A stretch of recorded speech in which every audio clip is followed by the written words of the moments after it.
جی اب یہاں پر ایک تقسیم اور آ گئی، کیونکہ درس میں ساری چیزیں نہیں آئی تھیں۔ بدعت کی کئی ساری قسمیں ہو سکتی ہیں، لیکن بنیادی طور سے بدعت کو دو قسموں پر تقسیم کر کے آپ سمجھ سکتے ہیں۔ آپ نے جیسا کہ سوال میں کہا بدعت مکفرہ یا بدعت مفسقہ، یعنی ایسی بدعتیں جو انجام دینے کے نتیجے میں انسان کفر تک داخل ہو سکتا ہے، اور ایسی بدعتیں جن کو انجام دینے کے نتیجے میں انسان گناہ تک یا فسق و فجور تک داخل ہوتا ہے۔ یہ فرق ہے، یعنی ایک بدعت ایسی ہوتی ہے جس بدعت کو انجام دینے والا گناہ کی حد تک بدعت کو انجام دے رہا ہے، اس بدعت کا تعلق انسان کے عقائد سے نہیں ہے، فروعات سے ہے،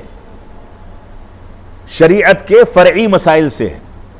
تو ایسی صورت میں ایسی بدعات کو بدعات مفسقہ کہا جاتا ہے، یعنی جو بدعتیں انجام دینے والا فسق و فجور یا گناہ کی حد تک پہنچتا ہے، لیکن ایسا انسان جو ایسی بدعتوں کو انجام دے جو بدعتیں انسان کو عقائد کی خرابی تک پہنچا دیں، شرک تک پہنچا دیں، کفر تک پہنچا دیں، وہ بدعتیں بدعات مکفرہ ہوتی ہیں۔ اور یہ فرق ہے بدعات مفسقہ اور مکفرہ میں کہ مکفرہ کرنے والا بہت امکان ہے، ہم حکم نہیں لگاتے، لیکن بہت امکان ہے، غالب امکان ہے کہ دھیرے دھیرے دھیرے دھیرے وہ اسلام سے خارج ہو جائے۔ اور مفسقہ کو انجام دینے والا اگر رجوع نہیں کرتا تو اس کے بارے میں بھی خدشہ ہے کہ شیطان اس کو مفسقہ سے دھیرے دھیرے مکفرہ تک پہنچائے، اور اس کے بعد مکفرہ کے بعد اس کو ایمان سے خارج کر دے۔ لہذا بدعت تو ہر حالت میں بری ہے، چاہے مفسقہ ہو یا مکفرہ ہو،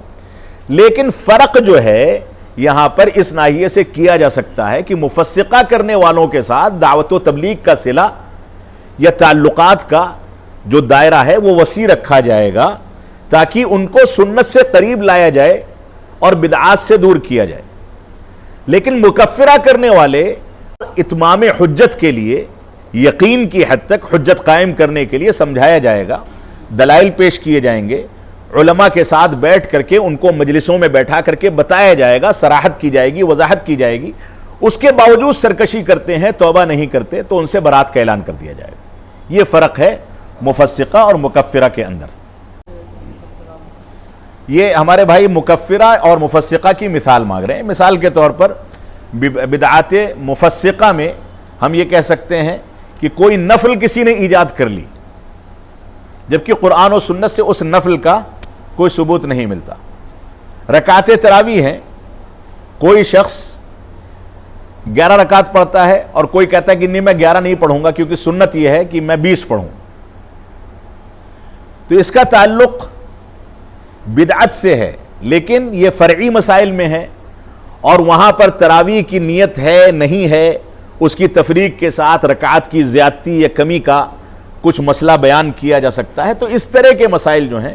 یہ بدعات مفسقہ میں آتے ہیں۔ اور مکفرہ کوئی شخص قبروں پر جا کر کے سجدہ کرتا ہے، قبر والوں کو اللہ کے وسیلے کے طور پر تلاش کر کے یہ کہتا ہے کہ ان کے ذریعے سے میری دعا قبول ہوتی ہے، یا قبر پر چادریں چڑھاتا ہے،